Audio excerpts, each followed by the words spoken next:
Corpus Sapiens, el podcast que va del cuerpo a la danza, con Angélica Iñiguez. En este episodio de arranque de nuestra 7ª temporada, les traemos una conversación presencial que tuvimos con los colombianos Nube Sandoval y Bernardo Rey. Ellos son fundadores del Centro de Investigaciones Teatrales CENIT, en Bogotá. Sus producciones artísticas son reconocidas por dos cosas: por su alto nivel de calidad y porque han demostrado que el teatro con compromiso social es capaz de generar procesos de resiliencia en entornos de violencia y vulnerabilidad. Bernardo y Nube dirigieron Develaciones, un canto a los cuatro vientos, un montaje de la Comisión de la Verdad de Colombia que incluye danza, teatro, música y canto en vivo, no con actores, sino sobre todo con comunidades diversas del país, cuyo resultado es una potente pieza escénica y audiovisual que constituye el duelo de la trágica violencia que vivieron miles de colombianos por los conflictos armados internos. Develaciones muestra empatía con el dolor de las víctimas, un camino a la reconciliación y un llamado a la paz. Nos parece pertinente iniciar con este episodio como gesto solidario con nuestros hermanos colombianos en este momento de amenaza intervencionista y por los valiosos y generosos aprendizajes que nos siguen legando. Estamos conversando con Nube Sandoval y Bernardo Rey, dos artistas, fundadores del Centro de Investigaciones Teatrales CENIT en Bogotá. En 1992, un lugar muy importante, ha sido laboratorio de experimentación y creación, y tienen una búsqueda sobre el compromiso social en el teatro, ¿no? El teatro como puente. Además, tienen una fundación, CENIT Arte Natura, en un espacio bioarquitectónico, una construcción sostenible, y ahí es donde sucede todo lo que ustedes hacen. Bienvenidos. Muchas gracias. Muy felices de estar hoy acá. Y de estar aquí en México también. La gran puerta de entrada a su trabajo es Develaciones, un canto a los cuatro vientos, que tuvimos la oportunidad de ver en video, que si verlo en video nos puso la piel de gallina a todos y nos generó muchas preguntas y muchas ganas de replicarlo en otros entornos. Me puedo acercar a imaginarme cómo es verlo en vivo, ¿no? Entonces comenzamos platicando un poco sobre Develaciones, nos dan un poquito de contexto histórico y cómo entran ustedes a esta creación, ¿no? Junto con la Comisión de la Verdad de Colombia. Uh-huh. La Comisión de la Verdad nace con la firma de los acuerdos de paz. Es una institución que han habido muchas a lo largo de la historia de la humanidad, pues de la historia moderna, ¿no? Reciente. Se recuerda especialmente a la Comisión de la Verdad de Sudáfrica, después del apartheid, ¿no? Después de todas las luchas contra el apartheid liderados por Mandela. Se recuerda también, por nombrar solo algunas, ¿no? Las de Irlanda y las de Canadá, por ejemplo, con todo el tema de los niños indígenas que fueron asesinados por la iglesia, en fin. En Colombia, la Comisión de la Verdad buscó, a través de un trabajo muy riguroso, más de 30.000 entrevistas en todo el país a los distintos, entre comillas, actores, ¿no? que intervinieron en esta guerra fratricida de más de 60 años, para tratar de entender cuáles fueron los mecanismos que se repitieron durante todos estos años y que hicieron que una guerra pues tan sangrienta durara tanto. Uh-huh. Que es como de las guerras que sí, que en la historia reciente de la humanidad ha tenido una duración tan larga. En ese contexto nace Develaciones, nace al final del periodo, digamos, del mandato de la Comisión de la Verdad, que era como súper específico en el tiempo. Fueron 3 años, por cuestión de la pandemia se alargó 1 año más, y fue durante esos 4 años que se desarrollaron pues todas estas entrevistas, de las cuales surge un informe final. Ese informe final hubo grande inquietud, ¿no? Dentro de los comisionados, cómo hacer para que el pueblo de Colombia conociera los resultados que ese informe final arrojaba y las recomendaciones que la Comisión de la Verdad y sus comisionados proponían al Estado, a los diferentes grupos armados, a la sociedad en Colombia. En ese afán de difundir el informe es en el que nos convocan, ¿no? Como directores, como realizadores, como gente de teatro. Uh-huh. Porque fue como decir, un porcentaje de la población muy pequeño va a leer ese informe, ¿no? Que son cientos y miles de páginas. ¿Cómo hacer para que este informe sí se difunda? Entonces, ahí nos convocan a Bernardo Rey, a Iván Benavides, productor y músico colombiano, y a mí. ¿Y por qué los convocan a ustedes, Bernardo? ¿Cuál es ese trabajo previo que los llevó a que los invitaran a esto?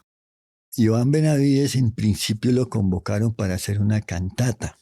Ya nosotros, pues la gente en Colombia ya nos conoce por nuestro trabajo de la aplicación del teatro en el social. Básicamente trabajar con comunidades de diferentes partes del país, transmitiendo de otra manera, digamos, no de una manera analítica, sino con el lenguaje de los sentidos que tienen las artes. El informe final de la comisión era como otra manera de comunicar. Entonces la comisión nos llama y decidimos, hablando con Iván, porque ellos querían que hiciéramos una obra de teatro y él quería hacer una cantata. Y dijimos, no, pues unámonos y hacemos una obra donde haya pues todo, música, donde había danza, teatro, todo, aparte de las artes escénicas y visuales. Entonces nos unimos e Iván compuso la música de la obra, a excepción de donde hay cantos tradicionales, y junto con Iván nosotros hicimos la parte escénica. Uh-huh. ¿Por qué? Es porque nosotros llevamos ya más de 25 a 30 años trabajando, aplicando el teatro en el social. Y tenía que ver con el trabajo de comunidades. Nosotros tenemos como unos puntos que hemos dedicado a nuestro trabajo, como es el trabajo de la creación y uso del trabajo con la máscara, de crear espacios no convencionales para hacer teatro, los principios que rigen el trabajo del actor y la unión de diferentes disciplinas para hacer teatro. Ese, digamos, es una parte de nuestro trabajo, y la otra ha sido aplicar el teatro en el social para dar voz a los que no tienen voz, crear rehabilitación psicosocial, etc. Entonces, a eso hemos dedicado ya más de 25 años. Trabajamos en Italia como 11 años dirigiendo un proyecto con refugiados víctimas de tortura. En el Chocó, que es una zona muy aislada de Colombia, trabajamos con comunidades afro. Y bueno, así una serie de trabajos que hemos desarrollado. Tanto el teatro Ramiro Osorio, que entre otros fue director del Festival Cervantino, que dirige ahora el Teatro Mayor de Bogotá, y con Lucía González, que fue la comisionada encargada de la parte artística, de involucrar en el trabajo de la Comisión de la Verdad el arte. Digamos, ella fue la impulsadora de utilizar el arte para comunicar. No solo fue la obra nuestra, sino varios proyectos de arte visual, artes escénicas, de muchos lenguajes. Y este, digamos, fue el proyecto más grande, de mayor envergadura. El teatro como puente empieza, digamos, la inquietud que nos llevó a desarrollar la propuesta del teatro como puente nace en Bogotá, en Colombia, a mediados de los años 90, cuando empezamos a preguntarnos cómo incidir, cómo intervenir, cómo colaborar y ayudar de alguna manera a crear procesos de diálogo, a procesos que visibilizaran las temáticas de poblaciones vulnerables, que, como dice Bernardo, diera voz a los que no tienen voz, a los que no son escuchados o a los que han sido invisibilizados históricamente o por determinadas circunstancias, ¿no? En nuestro país. Y a raíz de eso empieza como una intuición a aplicar en esos contextos lo que veníamos trabajando como entrenamiento físico, entrenamiento vocal, creación colectiva y poniendo en escena esas temáticas. Eso empezó en las cárceles de Bogotá, con la población desplazada por la guerra, con población víctima de la guerra en Colombia. Estamos hablando de mediados de los años 90, donde de verdad se recrudeció la guerra, porque ya no era solamente, digamos, guerrilla y ejército, sino ahí en esos años fue cuando se intensificó todo el tema del narcotráfico, donde empieza el paramilitarismo. Entonces fueron años muy duros para la historia pues reciente de Colombia. Y de alguna manera nos sentimos llamados, ¿no? a intervenir desde nuestro oficio. Empezó como una intuición que cogió fuerza y se consolidó en Italia, en la realidad que explicaba antes Bernardo, cuando dirigimos un proyecto de rehabilitación psicosocial para personas que llegaban a Italia pidiendo refugio, pidiendo asilo, provenientes de países como Afganistán, Irak, Palestina y África. Y fue como en esos 12 años de trabajo continuo, fue como el tiempo y el espacio para consolidar una propuesta que con el tiempo se volvió un método y una manera pues de aproximarnos a temáticas sensibles desde los lenguajes de las artes escénicas, pero también mucho desde la transdisciplinariedad, sí, un poco lo hemos contado mucho en estos días aquí en México, ¿no?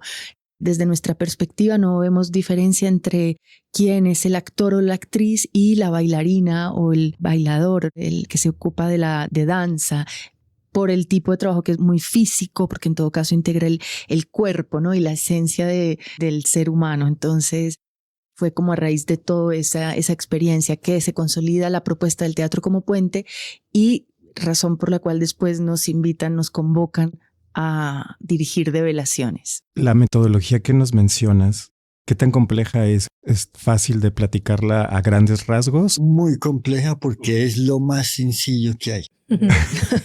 Y nosotros nos desacostumbramos a las cosas elementales y sencillas y nos enredamos. La base de todo el trabajo es la acción, las acciones físicas. Y la base de lo que es una acción física es hacer algo concreto. Básicamente es eso. Nosotros, digamos, el trabajo en Italia fue muy importante porque teníamos un espacio, un tiempo y un espacio, donde habían en una misma habitación 30 lenguas diferentes, gente recién llegada pidiendo asilo, pero hacía 4 o 3 meses venían en unos barquitos chiquitos de África y todo.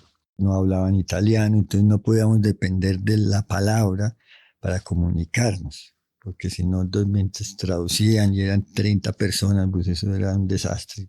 Entonces nos obligó en cierta manera a comunicarnos a través de hacer acciones. Y eso tiene que ver con el trabajo de entrenamiento del actor que fuimos viendo con el tiempo y preguntándonos lo que es un actor o una actriz.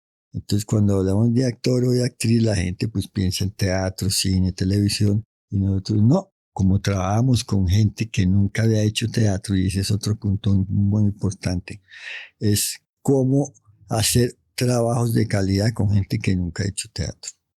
Esa es una pregunta no solo para que hacer algo bonito para el público no tiene que ver con eso, sino para que pase algo entre los participantes y eso da la posibilidad de la transformación. Si no pasa nada, pues sí, se vuelve un ejercicio y jueguitos y no pasa nada. Cuando pasa algo, eso es calidad. Y cuando logramos poner un espectáculo, eso es un espectáculo de calidad. Entonces no lo hacemos, digamos, por una cosa estética, sino por una cosa concreta. Si pasa algo entre un grupo de gente que se reúne y empieza a pasar algo, todos cantan y a través de un canto empieza a darse una comunicación que va más allá de lo cotidiano, eso se llama calidad. Entonces, un poco ese concepto y el concepto del actor y actriz que decimos ya no es el de televisión, cine, teatro, sino el ser humano que hace algo concreto. Que hace una acción. Una acción. No buscamos por lo estético, sino porque se hagan cosas concretas y cuando hay comunicación entre un grupo, por ejemplo, bailando, cantando, cuando empieza a ver de verdad pasar algo, que nos comunicamos, nos entendemos a través de la acción de cantar, ahí empieza a pasar algo y eso se llama calidad. Eso es un resultado, es calidad. Y ustedes deben de percibir esa metacomunicación, porque no es el canto o lo que te platicas en sí, sino lo que está provocando esa comunicación y tener esos órganos sentidos ustedes para decir, ya está sucediendo. Todo el mundo lo tiene. Y eso es lo bello de las acciones. Cuando alguien ve algo auténtico, por ejemplo, de un momento, nos pasó en este taller un momento de silencio y empezó una niña a llorar y todo eso sí es innegable y todo el mundo lo siente. Y fue un momento en que le empezamos a ayudar a un canto que tenía ella. A una participante, una joven bailarina. Empezamos todos a cantar con ella y ahí mismo empezó a pasar algo y ella pues cayó un poquito en catarsis. Eso lo entiende un niño chiquito, viejo, un anciano, todo el mundo. Entonces no es de que nosotros somos especiales y nada, sino digamos lo especial sería, o el oficio, que es la experiencia, es provocar esos momentos en la gente.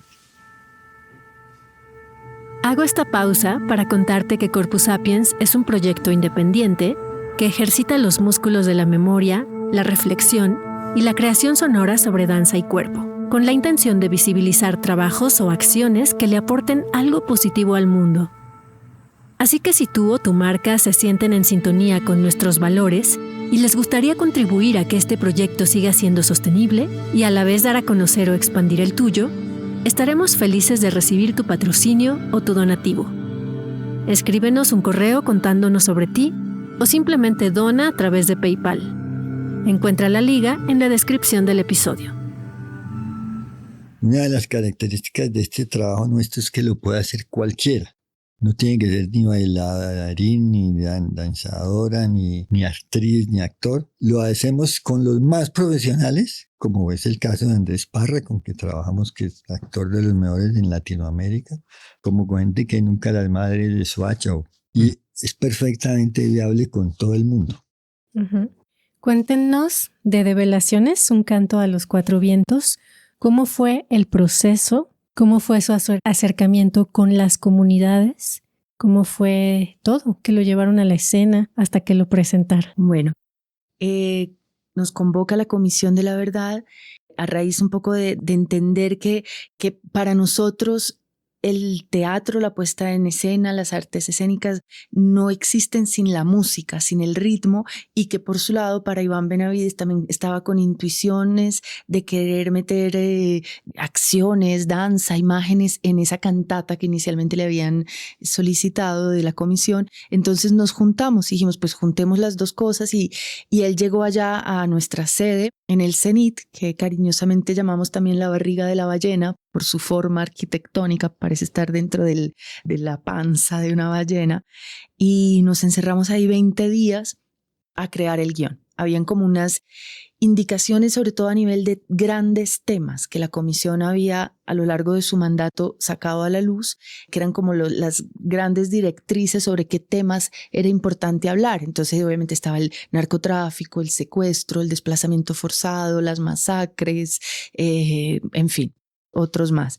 Y nos encerramos los tres a hacer como una especie de brainstorming de ideas, de mire esta imagen, mire este video, oiga esta música, mire este artista, mire esta pintura. Y era así como alimentándonos entre todos y empezando a delinear lo que después fue el guión, que finalmente es el que dura durante todo el año y que es el que actualmente pues la puesta en escena que quedó, que se conoce, que obviamente hubo variantes a lo largo de todo el proceso. El proceso empieza en enero del 2021 y termina en diciembre del 2021, pero es en el 2022, todo el primer semestre del 2022, donde se hacen las presentaciones realmente, ¿no? Donde se hace la producción audiovisual, que es la que finalmente circula, ¿no? Y que está en las redes, en fin. Después hubo un momento muy importante que era decidir con quiénes íbamos a trabajar. Teníamos ya los grandes temas, teníamos un guión, teníamos las ideas, y entonces quiénes podían perfectamente, ¿no?, darle vida, darle cuerpo, darle voz a esas escenas, a esas ideas. Por un lado, Iván, pues siendo productor musical, se ha encargado también en los últimos 10 años de recorrer el país y de conocer muy bien las tradiciones musicales, pues que de norte a sur habitan el territorio colombiano. Entonces sí, como que en ese aspecto fue importante para guiarnos, ¿no?, con quiénes. Pero hubo dos cosas que fundamentalmente los tres estuvimos muy de acuerdo en que tenía que ser como la base de todo en el momento de escoger con quién trabajar. Y eran las siguientes. Una, que tuviera un nivel de calidad muy alto en lo que hacía, sean los artistas o sean los colectivos o sean las realidades pues a nivel nacional que habrían de participar. Y dos, que tuvieran arraigo en sus comunidades, que tuvieran realmente una realidad construida, un vínculo con sus territorios. Era como las dos grandes condiciones por las cuales llegaron a participar quienes después conforman pues una obra que es tal vez la puesta en escena más grande que se ha hecho en el país, en Colombia, con 102 personas en escena de distintas etnias, comunidades, territorios, experiencias, en fin. De las cosas importantes de esta obra fue que le dimos una gran lección al país y yo creo que a Sudamérica. Y es que logramos hacer algo con muy buena calidad, con gente de territorios. No necesitábamos extranjeros o por allá gente, sino con gente de los pueblos, con las culturas tradicionales de los indígenas del desierto, de la gente de la selva, que son básicamente los participantes de esta obra, las víctimas. Y con ellos logramos hacer algo que pues mucha gente decía, esto voy a estar en la Ópera de París o no sé qué, y era pura gente de territorios del pueblo. Inclusive nosotros los actores, solo había 20 actores de los 102, y nosotros pues los directores, y entre nosotros nos decíamos, aquí los invitados somos nosotros, porque esta obra es de la gente del territorio. Uh-huh. Comunidades afro, comunidades indígenas, víctimas de la violencia de la Guardia Indígena. Uh-huh. Entonces, digamos, en ese sentido, fue una gran lección, yo creo que para el país, yo digo para Sudamérica, porque siempre hay esa tendencia a que todo tiene que venir de por allá de Europa y no sé qué. Del norte global. Entonces, yo creo que en ese sentido fue muy, muy importante. Yo me quedé con una sensación como de que había visto una estampa muy completa de la identidad colombiana, ¿no? Y ahorita veo una diferencia al estar escuchándoles y analizando, porque pues nace a partir de una problemática, ¿no? Y de las directrices de la Comisión de la Verdad. Pero es como, hacia el resultado podría haber sido también como, a ver, hagan una obra de la identidad nacional colombiana y de sus culturas, ¿no? Entonces, me parece súper representativo, muy, muy contemporáneo, muy honesto de cómo están las cosas, y que sí hay una diferencia porque es a partir de un conflicto, ¿no? Y de ciertas cosas en crisis. Pero al final lo que resalto tanto es esa unión, como la cohesión de todo esto y el sentimiento de unidad que se generó, que nos platicaban que todo el público estaba con pañuelos limpiándose las lágrimas. Entonces, qué increíble. Y me recuerda mucho a estas anécdotas griegas de esto es dionisiaco, ¿no? Esto, Apolo aquí, lo que se vea bonito, es un resultado de una experiencia de la catarsis tal cual dionisiaca. Y solo ese es mi comentario de sorpresa y admiración. Nosotros nos propusimos hacer de esta obra, primero, usar lenguajes, digamos, que entraran como por los tuétanos, por los sentidos, no racionalmente. No mandar un mensaje racional, analítico, sino que entrara por los sentidos. Y segundo, era crear con esta obra un duelo nacional. Porque en Colombia no ha habido el duelo. Es como un duelo, todo el mundo con esta cosa del miedo, de que no se puede hablar, de que no, digamos, no más. Este país tiene que hacer un duelo de la violencia que ha sufrido en 50, 60. No, realmente, desde el primer día de la independencia no ha habido un día de paz en Colombia, desde más de 200 años. Siempre ha habido algún conflicto. Entonces nos propusimos, vamos a hacer un duelo nacional y vamos a usar un lenguaje que se entienda, que la gente entienda y que no sea a través de la cosa analítica, sino a través de los sentidos. Uh-huh. Entonces, nosotros nos sorprendió mucho que realmente logramos un estado catártico. La gente, nosotros mismos, las 7 funciones que se dieron, salíamos y eran 1000 personas en llanto o en silencio. Wow. Y íbamos detrás del escenario y era la gente llorando como niños chiquitos. O sea, fue un momento como de duelo que está lo trágico y el amor, ¿sí? Que es lo que pasa en un duelo, ¿no? Que es la catarsis, ¿no? Que sana, que lava, que limpia, ¿no? Sí, y conocíamos personajes de extrema derecha, como anti-izquierda y todos, no sé, que quedaban sin palabras, y lloraban con llanto y todo. Entonces, digamos, ahí, por ejemplo, yo después de 40 y pico años de hacer este oficio, que ya lo había sentido algo, pero en una dimensión así como con todos los juguetes, como dicen allá, entendí lo que realmente es la catarsis colectiva y el sentido que realmente nuestro oficio, danza, teatro, lo que hagamos es como provocar catarsis, provocar a través del arte que la gente se identifique y se limpie. Y eso es a través, yo creo que es del amor, trágico, lo que sea, pero a la final es ese estado. Hay una cosa que decía Bernardo sobre eso de trabajar con la gente del territorio y de poniéndolo en una situación de valor de producción que llamamos, ¿no?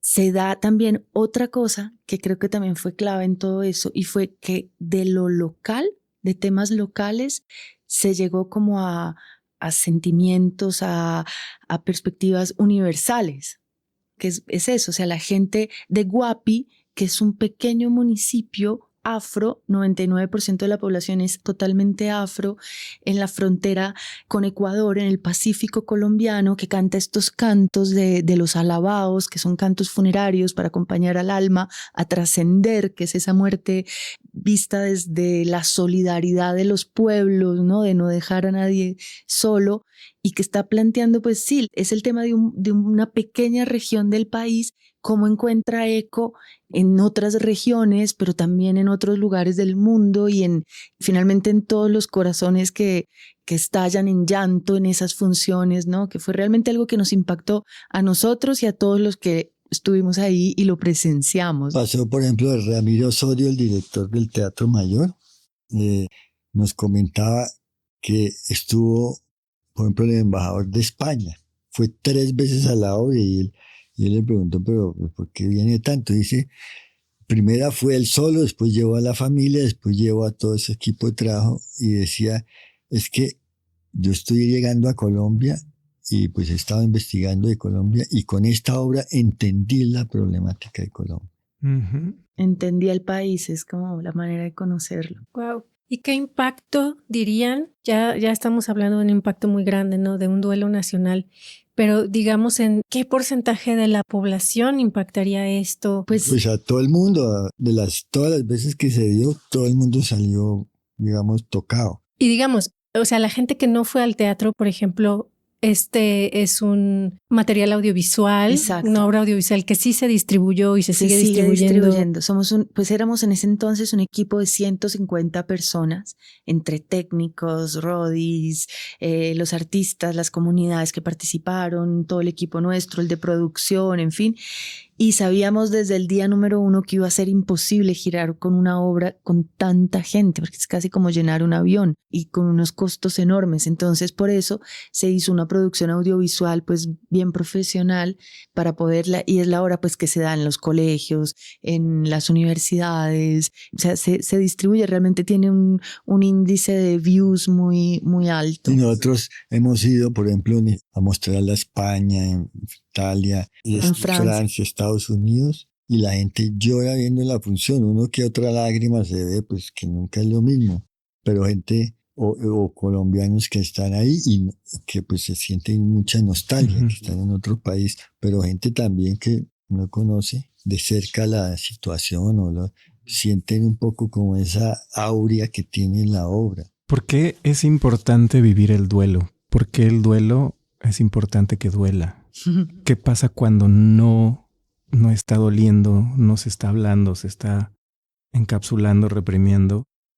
¿Y qué pasa cuando sí sucede, como en esta obra? ¿Qué más han sentido que ha cambiado cuando se le da espacio, amor y dolor al duelo? Es que creo que lo que pasaba en Colombia es que, como explicaba Bernardo, por todo el miedo que generó la guerra, por todas las amenazas, por todas las intimidaciones, porque, digamos, una de las maneras de incidir, ¿no? Estos grupos armados en los territorios era con la violencia sexual para desplazar a la gente, con la amenaza, con las masacres, y todo eso era para llevar siempre como al silencio, ¿no? A no hablar, a no contar, a no narrar, que todo quedara como ahí en esa... Ocultarlo para poderlo reproducir. Exacto. Entonces el duelo de alguna manera o buscar ese momento de duelo, de catarsis, era un poco también como dar un paso, ¿no? Hacia adelante en la superación de algo. Bueno, sí, se hizo un acuerdo de paz. En la teoría ya estaba todo, pero socialmente todavía faltaba eso, que no nos habíamos permitido. Y creo que de alguna manera no nos habíamos permitido el llanto reparador, no nos habíamos permitido la solidaridad que se da en el duelo, ¿no? Que es eso, estar con el otro, con la otra en ese momento de dolor. Por ejemplo, fue muy diciente que en el momento así de los momentos más catárticos, volviendo al término, fue en la escena de las madres de Soacha, que es uno de los episodios más terribles de la guerra colombiana, ¿no? De los falsos positivos, de los jóvenes, de los barrios muy pobres, de un barrio De Bogotá, que es Soacha, al sur de la ciudad, muy pobre, donde fueron estos jóvenes engañados con que les iban a dar trabajo, con que los llevaban a conocer el mar, y fueron asesinados por el ejército, disfrazados de guerrilleros, para aumentar supuestamente el número de bajas que el ejército estaba cumpliendo, para decir, miren, este es nuestro Excel, nuestros récords Para hacer números. Para demostrar números y decir que iban ganando la guerra. Esa fue la historia trágica, donde alrededor de las madres de Soacha hubo siempre un gran silencio, ¿no? Y es un silencio muy doloroso, porque ellas nos demostraron que no solamente la capacidad de la dignidad y de la fuerza, de la enorme fuerza de estas mujeres de voluntad de preguntar, y no obstante tuvieran el ejército en contra, seguir preguntando dónde están nuestros hijos, ¿no? ¿Quién dio la orden? Porque todavía esa sigue siendo la gran pregunta, ¿no? ¿Quién dio la orden? Ya a ellas el Estado les pidió perdón, pidió que las madres lo perdonaran por este hecho. Ellas participan en develaciones, las propias madres de Soacha, las 12 que lideraron todo ese movimiento, y hacen una escena muy simbólica, que es desenterrar. Hay un cúmulo de tierra en el escenario y están todo el tiempo desenterrando, mientras son acompañadas por el coro de alabados de cantos funerarios de Guapi. Digamos que mostrar eso en escena, no había que explicar nada, no había que decir nada, no hay palabras, no hay textos de hechos, ¿no? Es simplemente un canto acompañado de una acción. Eso desencadenó una catarsis y un sentimiento de solidaridad, ¿no? Ante unas madres que nos habían demostrado este gran ejemplo de dignidad, pero que permanecieron solas durante muchos años en su lucha, en su gran fuerza de voluntad de seguir preguntando dónde están nuestros hijos. Eso creo que es uno de los ejemplos más grandes de dónde reside, ¿no? El duelo que necesitábamos como colombianas y colombianos vivir, porque no son solo sus hijos, son los hijos de toda Colombia, o sea, son nuestros hijos que habían matado. Yo creo que de las máximas expresiones del amor es el duelo colectivo. Entonces, es en el momento en que un grupo está junto, donde la materia pierde valor completamente. Ahí no importa ricos, pobres, nada.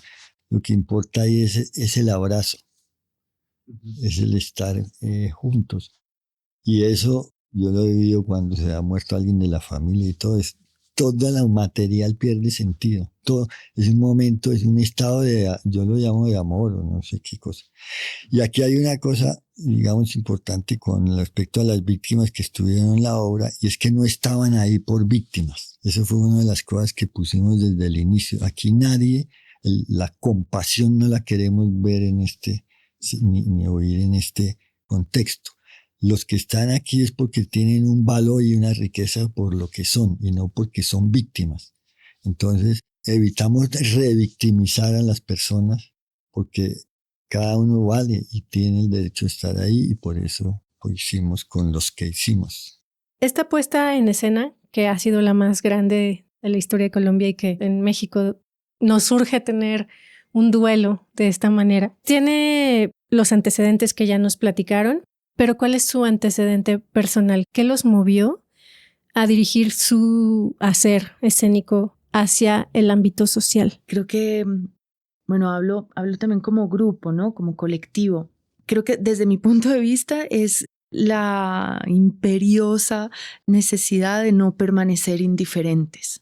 Y tenemos una gran herramienta que finalmente va a tocar esas fibras que los discursos o el lenguaje hablado a veces no logra tocar, o que otras artes, más que artes, ciencias no logra, ¿no? Y que las artes tienen como un canal privilegiado para llegar a... Y es como canal en doble sentido, ¿no? Sea para adentro consigo mismo, para reconectar el cuerpo con la psique, con las emociones, pero también con los entornos sociales, ¿no? Con la sociedad civil, con las instituciones, con todos los que conforman una sociedad. Entonces, creo que es eso, desde mi punto de vista, es como no permanecer indiferentes y ponerse al servicio. Nosotros siempre decimos que ese concepto de artista cada vez estamos como más lejos y más bien somos servidores. Y tiene que ver también con la autenticidad. Uno como, por ejemplo, director de teatro lo que busca es creerle al actor o todo un matrimonio para crear acciones que sean creíbles. Y eso quiere decir auténticas, reales, que están cargadas de algo personal de la persona, del actor que hace o actriz que hace la acción. Entonces, cuando esa verdad personal o interna sale a la luz, eso es calidad, vuelvo con ese concepto, eso es verdad. Y entre más vamos descubriendo verdades, más nos damos cuenta que este mundo es una locura de falsedad completa por todo lo que nos gobierna y todo. Entonces, como ir a lo pequeñito de las cosas y a las cosas esenciales y que estén cargadas de verdad y no de mentira. Y eso tiene una sensibilidad pues hacia lo social, porque es un poco toda la problemática social. En el fondo lo que hay es la mentira.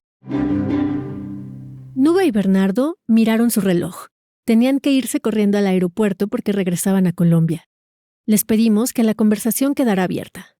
Develaciones es el montaje más grande y ambicioso en la historia de Colombia. Tuvo en escena a 102 seres humanos de diversas etnias, territorios, comunidades y experiencias, y contando a los técnicos, productores y directores, era un equipo de 150 personas. Por la dificultad de manejar a un elenco tan grande y diverso, hubo una sola función el domingo 31 de julio de 2022. Ese mismo día se hizo una superproducción audiovisual para difundirla gratuitamente en Internet. La liga está en la descripción de este episodio. Y de verdad, tienen que verla. Eso sí, con pañuelos para las lágrimas a la mano. Esta conversación y esta obra nos hace preguntarnos, ¿qué duelos necesita vivir México? ¿La herida abierta de la conquista? ¿La sangrienta guerra de la independencia? ¿Acteal, Ayotzinapa? Bueno, muchísimas gracias. Gracias. Felices de haber estado en México. Gracias a Nube Sandoval y Bernardo Rey por compartirnos su historia. Limpieza de fríos y montaje de voces, Jimena Claudio. Mezcla final, Salvador Martínez. Soy Angélica Íñiguez y te invito a suscribirte en YouTube o en tu distribuidora favorita de podcast. Corpus Sapiens es una producción original de Podcastera MX.